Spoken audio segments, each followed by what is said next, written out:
कुछ तो लोग कहेंगे, लोगों का काम है कहना। जौनपुर जनपद में 9 विधानसभाएं हैं, उसमें से मैं मछली शहर से विधायक चुन करके आई हूं, इकलौती महिला विधायक। बहुत सारे लोगों को ऐसा लगता है कि हम महिला के प्रतिनिधित्व में पीछे उसके चल रहे हैं। हम कैसे महिला के पीछे चल सकते हैं?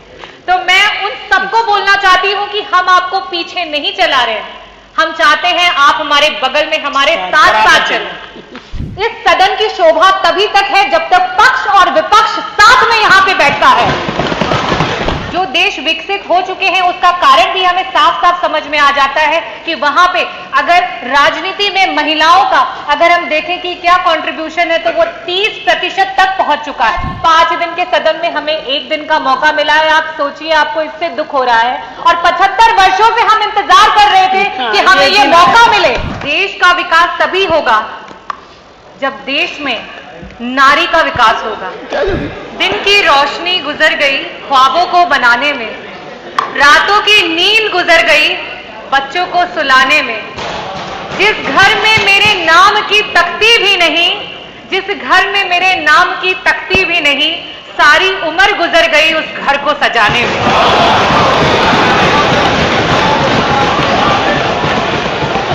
आदरणीय अध्यक्ष महोदय, आज आजादी के 75 वर्षों में पहली बार देश की सबसे बड़ी सदन उत्तर प्रदेश की सदन में सिर्फ और सिर्फ महिला विधायकों को बोलने का आपने अवसर दिया। मैं उसके लिए आपको हृदय से धन्यवाद करती हूं।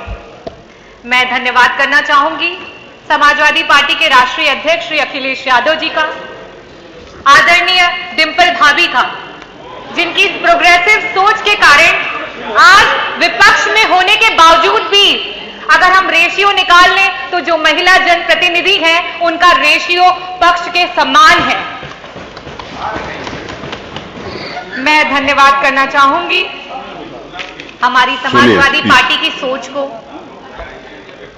जो सोच कहती है कि नेतृत्व का कोई जेंडर नहीं होता, नेतृत्व का होता है एक विचार, एक सोच, एक विचारधारा जिससे आप लोगों को खुद से जोड़ते हैं। राम मनोहर लोहिया जी ने कहा था, देश का विकास तभी होगा जब देश में नारी का विकास होगा। जब नारी विकास करेगी तभी देश का विकास होगा।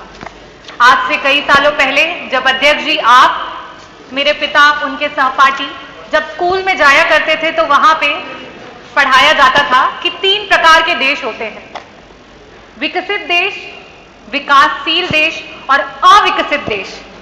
और तब वो अपने अभिभावकों से पूछते थे कि हमारा देश विकासशील की श्रेणी में आता है, ये कब तक विकसित हो जाएगा?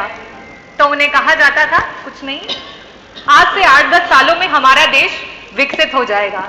अध्यक्ष जी, आपके बाद हमने भी स्कूल की पढ़ाई की, हमने भी स्कूल जाना शुरू किया और हमें भी वही पढ़ाया गया और हमने भी जब ये पूछा सवाल तो हमें भी वही उत्तर मिला। आज एक नई जनरेशन स्कूल जाने को तैयार है, लेकिन आज ये देश अपना जवाब नहीं बदल पाया है। क्या हमने कभी इस बात पे मंथन किया है? आज ये जो स्पेशल सेशन बुलाया गया है, ये सत्र ही उसका जवाब है कि आज जो हम 403 विधायकों में सिर्फ और सिर्फ 47 महिला विधायक हैं, वो उसका जवाब है कि जिसकी वजह से आज हमारा देश विकासशील से विकसित देश नहीं हो पाया है। मैं आज बताना चाहती हूं कि अगर हम देश में देखें कि महिलाओं का राजनीति में नेतृत्व के परसेंटेज को निकालें तो सिर्फ और सिर्फ 9% महिलाएं हैं जो पूरे देश में जनप्रतिनिधि के रूप में अपना नेतृत्व कर रही हैं।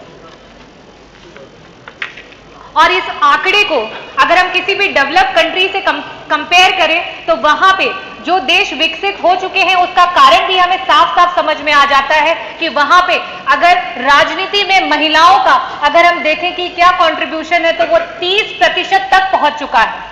और हमें भी अब इस पे विचार करना जरूरी है और इस सदन के माध्यम से मैं आग्रह करना चाहूंगी कि महिलाओं को हर क्षेत्र में आरक्षण देने की जिम्मेदारी इस सरकार को उठानी चाहिए, इस प्रदेश को उठानी चाहिए और इस देश को उठानी चाहिए।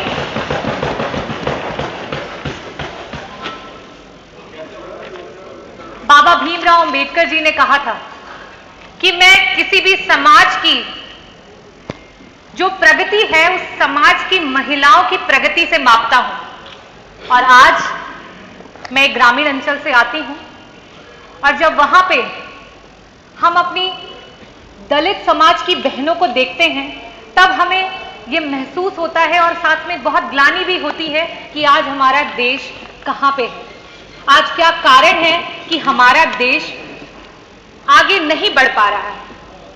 चाहे राजनीतिक क्षेत्र हो या सामाजिक क्षेत्र हो, चाहे एक मां हो या बहन हो या पत्नी हो या बेटी हो, अधिकांश जगह में भारत देश में हमें निर्णय लेने की आजादी नहीं है। आज जब महिलाएं राजनीति में आना चाहती हैं तो कई प्रकार की कठिनाइयों का सामना करना पड़ता है और उस पर एक छोटा सा शेर है जो मैं बोलना चाहूंगी।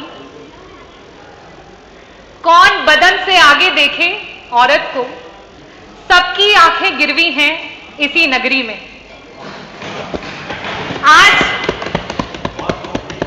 आज भी अगर औरत कुछ अच्छा नहीं कर पाती है तो आज हमें सुनने को मिलता है ये तो औरत है, इतना बड़ा दायित्व इसे दे दिया, कहां से कर पाती।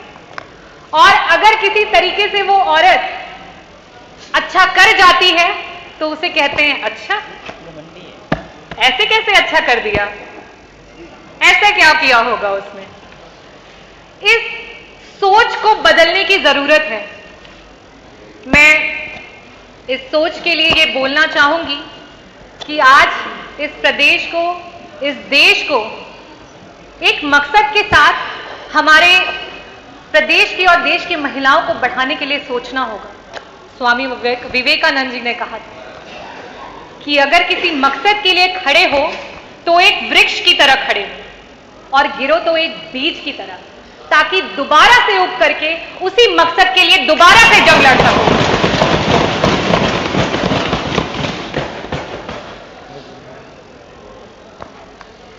मैं अध्यक्ष जी आपसे कहना चाहती हूं, हमें स्पेशल अपॉर्चुनिटीज, स्पेशल सेशंस नहीं चाहिए। आज 5 दिन के सत्र में एक दिन सिर्फ और सिर्फ महिला विधायकों को मिला है। कई सारे लोग होंगे जिन्हें दुख हो रहा होगा, कई सारे लोग हो रहे होंगे जिनको आपत्ति हो रही होगी, लेकिन मैं ये कहना चाहती हूं कि आज 5 दिन के सदन में हमें एक दिन का मौका मिला है। आप सोचिए, आपको इससे दुख हो रहा है और 75 वर्षों से हम इंतजार कर रहे थे कि हमें ये मौका मिले। 75 वर्षों से हम इंतजार कर रहे हैं। आज भी उत्तर प्रदेश के अलावा बाकी सदन में जहां जहां ये आवाज जाएगी, मुझे लगता है अध्यक्ष जी वहां पर भी इसको शुरू किया जाएगा और इसके लिए मैं तहे दिल से आपको धन्यवाद करना चाहूंगी, अपने राष्ट्रीय अध्यक्ष जी को धन्यवाद करना चाहूंगी। और मैं ये भी कहना चाहती हूं, जब सदन में महिलाओं को बराबर का हक मिलेगा तभी जाकर के जनपद में जो बैठे हुए अधिकारी हैं वो भी हमें सीरियसली लेंगे। मैं आपको एक घटना बताना चाहती हूं। मछली शहर विधानसभा, जौनपुर जनपद में 9 विधानसभाएं हैं, उसमें से मैं मछली शहर से विधायक चुन करके आई हूं, इकलौती महिला विधायक। और मेरे यहाँ की जो रोडों की स्थिति है वो बहुत ही खराब है। मैंने पिछले सदन में भी उन बातों को उठाया था और बड़ी मुश्किल से एक रोड है जो स्वीकृत होकर बननी शुरू हुई। जब वो रोड बनी तो उस पर जब शीलपट लगा तो उस पर हमारे जो नेबर के हमारे पड़ोसी विधायक हैं उनका नाम लिख करके आ गया।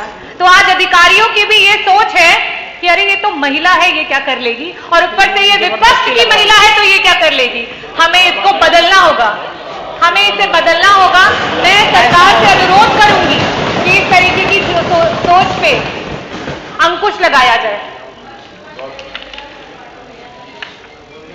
साथ ही साथ मैं अपनी महिलाओं को भी कहना चाहूंगी कि ये वक्त आ गया है कि हमें आगे बढ़ना होगा, हमें देश का प्रतिनिधि बनना होगा, हमें आगे बढ़ करके देश को तरक्की के रास्ते पे लेके जाना होगा।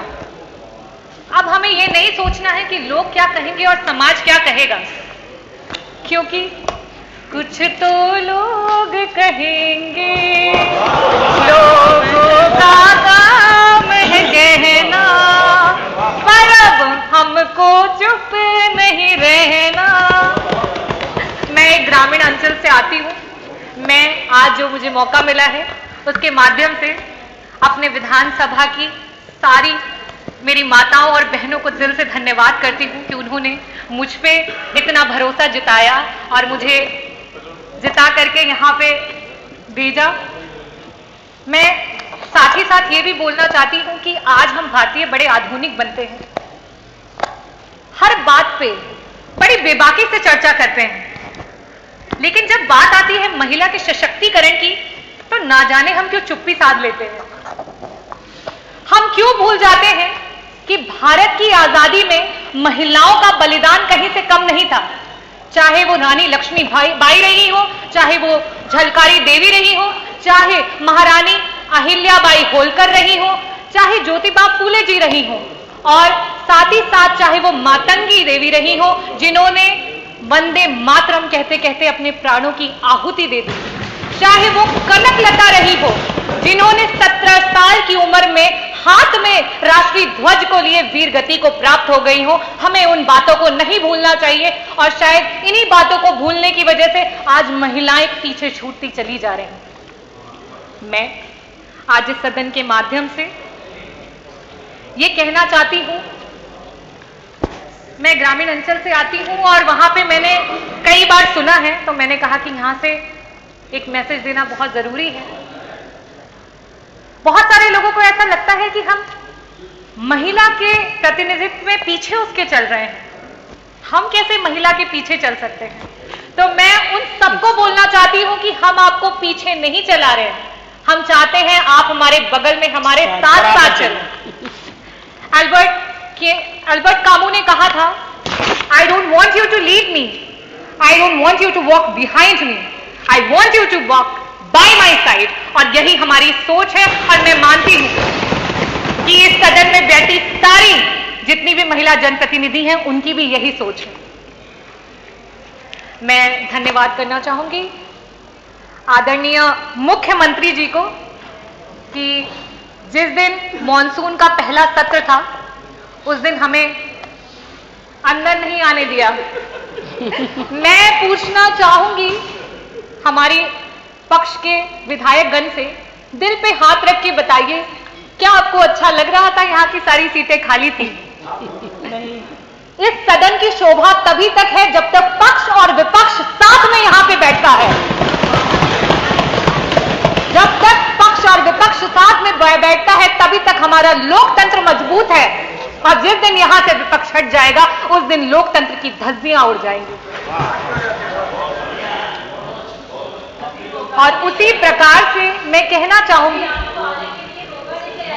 रोका गया है। रजनी जी, अरे आप बोलिए। मैं माननीय मंत्री जी को बताना चाहती हूँ। नहीं, कोई जवाब, मैं उनको मना कर दूं, आप अपनी बात जी।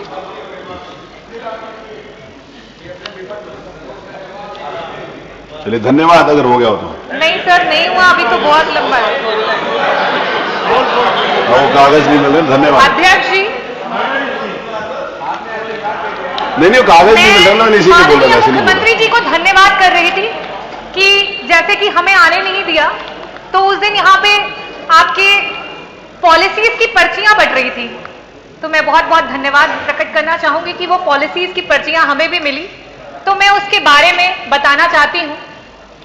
उसमें आपने विवाह के लिए कन्या अनुदान देने का एक संकल्प लिया है। कोरोना काल में बहुत सारे गरीब परिवार अपने बच्चों की शादी नहीं कर पाए। वो गरीब माता पिताओं ने अभी कुछ महीने पहले जब शादी का सीजन था तब वो अपने बच्चों की शादी कर रहे थे। मेरे विधानसभा से ना जाने कितने परिवार हैं जिन्होंने उस अनुदान पे आस लगाए बैठे हुए थे, और आज वो शादी को बीते हुए 4 से 5 से 6 महीने हो चुके हैं और आपका अनुदान नहीं आया है। और जब आपके अधिकारी से बात करते हैं तो वो कहते हैं मैडम हमारे पास कोई बजट ही नहीं है इसके लिए। तो मैं कहना चाहती हूं कि आपकी पॉलिसीज सिर्फ कागजी हैं, उन पॉलिसीज का जमीन पे कोई भी कहीं पे कोई रिकॉर्ड नहीं है। मैं आज कहा गया माननीय मुख्यमंत्री जी द्वारा कि हम अपने जो भी हमारी प्रॉब्लम्स हैं उन्हें बता सकते हैं और एक सकारात्मक तरीके से इस पर डिस्कशन कर सकते हैं। तो मैं आपको ये बताना चाहती हूं कि मे भी ऐसा हो सकता है कि आप सच्चाई से अपरिचित हो, तो मैं आपको ये बताना चाहती हूं अवगत कराना चाहती हूं और एक रिक्वेस्ट भी करना चाहती हूं कि जो आपकी पॉलिसीज हैं वो लोगों तक नहीं पहुंच पा रही हैं, इसके लिए एक डेलीगेशंस की टीम बनाई जाए। अगर वो महिलाओं के लिए पॉलिसीज है तो उसमें महिला विधायक गण, और आपको जो लगता है कि जो सही रिपोर्ट दे उनको चूज करके आप अपने लोगों की टीम बनाएं, लेकिन कम से कम ये छलावा तो ना दिखाएं कि आपकी इतनी सारी पॉलिसीज हैं जो इतने लोगों को मदद कर रही हैं, क्योंकि अगर हम आज जमीन पे उतर के देखते हैं तो कहीं किसी को मदद नहीं मिलती। मैं मेडिकल प्रोफेशन से बिलोंग करती हूं और मैं आज जो प्रदेश में मेडिकल की स्थिति है उसके बारे में भी आप लोगों को अवगत कराना चाहूंगी। जौनपुर जनपद का जो मेडिकल कॉलेज है उसके बारे में तो कई बार सदन में चर्चाएं हो चुकी हैं कि वहां पे सिर्फ उद्घाटन हुआ है और आज तक कोई काम शुरू नहीं हुआ है। लेकिन साथ ही साथ मैं ये बताना चाहती हूं कि आपकी एक दूसरी पॉलिसी है जिसमें गंभीर बीमारियों में लोग मदद की आस लगा करके रखते हैं। आज मैं इस सदन के माध्यम से आपसे पूछना चाहती हूं, क्या उसका कोई समय निर्धारित किया जाएगा? एक गंभीर बीमारी का व्यक्ति कितने टाइम तक उस अनुदान का वेट करता रहे, कितने दिनों तक उसका वेट करता रहे? आज हम अपने कितने लोगों को इस कारण से खो दे रहे हैं, क्या सरकार उसका जवाब देगी?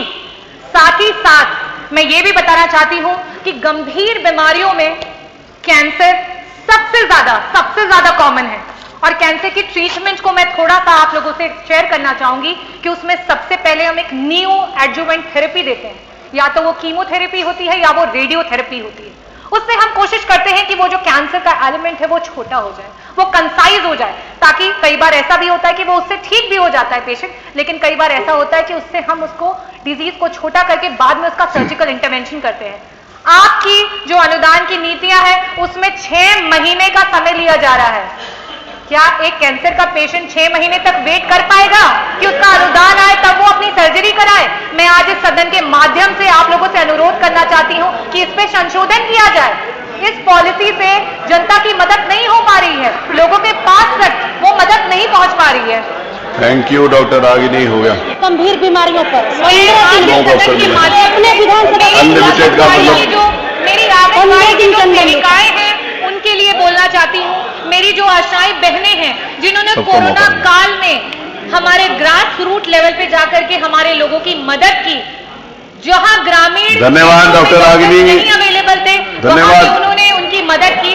आज वो रोड पे निकली हुई है, आज वो अपने हक की दुहाई मांग रही है। क्या सरकार उनकी मदद करेगी? आज हमारी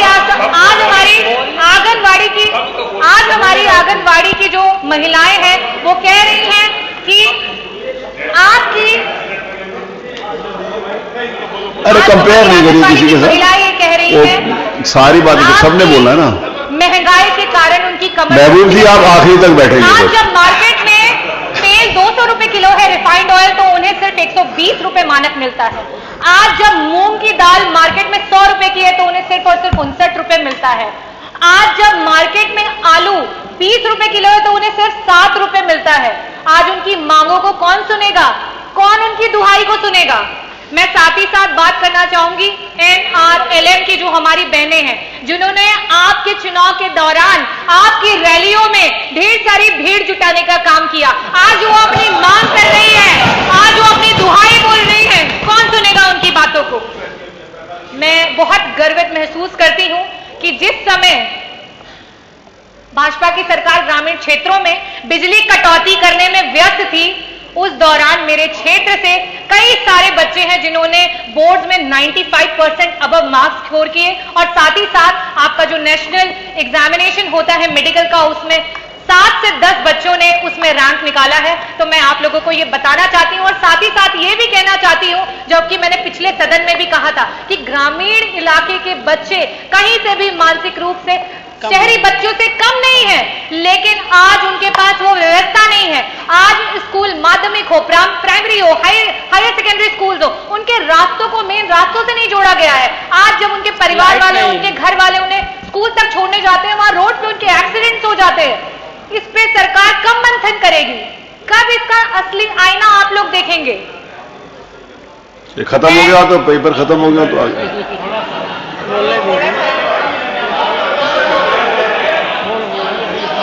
मैं साथ ही साथ बोलना चाहूंगी ये जीरो टॉलरेंस की सरकार है और आदरणीय हमारे मंत्री जी, सांसदीय कार्य मंत्री जी ने कहा था कि जीरो टॉलरेंस की डेफिनेशन ये नहीं है कि कोई अपराध नहीं होंगे। जीरो टॉलरेंस की डेफिनेशन ये है कि सरकार अगर इस तरीके की चीजें होती हैं तो उस पर तुरंत और सख्त कार्रवाई करेगी। लेकिन आज जो मैंने 56 में मांग उठाई उसमें एफआईआर नहीं हुआ और इस तरीके की बहुत सारी केसेस हैं जिसमें महिलाओं को रात रात भर खाने पे बिठा के रखते हैं और उनकी कोई एफआईआर नहीं लिखी जाती है, कोई मांग को नहीं सुना जाता है। उस पर सरकार कब मंथन करेगी और कब ऐसे लोगों के अगेंस्ट में एक्शंस लिए जाएंगे। साथ ही साथ मैं ये भी कहना चाहती हूं कि शायद आप लोगों को ना पता चल पा रहा हो और फिर से आप सच्चाई से अनजान हो, तो आज थानों पे सिर्फ और सिर्फ वसूली भाई बैठे हैं और रक्षक भक्षक बने हुए हैं। कृपया करके इसका भी निवारण निकाल दें तो मैं बहुत बहुत आभारी रहूंगी आपकी। Thank you. मैं लास्ट में अपने देश की महिलाओं के लिए कुछ चंद लाइनें बोलना चाहूंगी। आप देंगे, वो दे रही है सुझाव, या आप देंगे सुझाव? मैं अपनी देश की महिलाओं के लिए और अपने प्रदेश की महिलाओं के लिए बोलना चाहूंगी। सुनो द्रौपदी शस्त्र उठा लो, छोड़ो मेहंदी खड़क संभालो। सुनो द्रौपदी शस्त्र उठा लो, छोड़ो मेहंदी खड़क संभालो। अब गोविंद ना आएंगे, धूत बिठाए बैठे शकुनी सब मस्तक बिक जाएंगे। सुनो द्रौपदी शस्त्र उठा लो, अब गोविंद।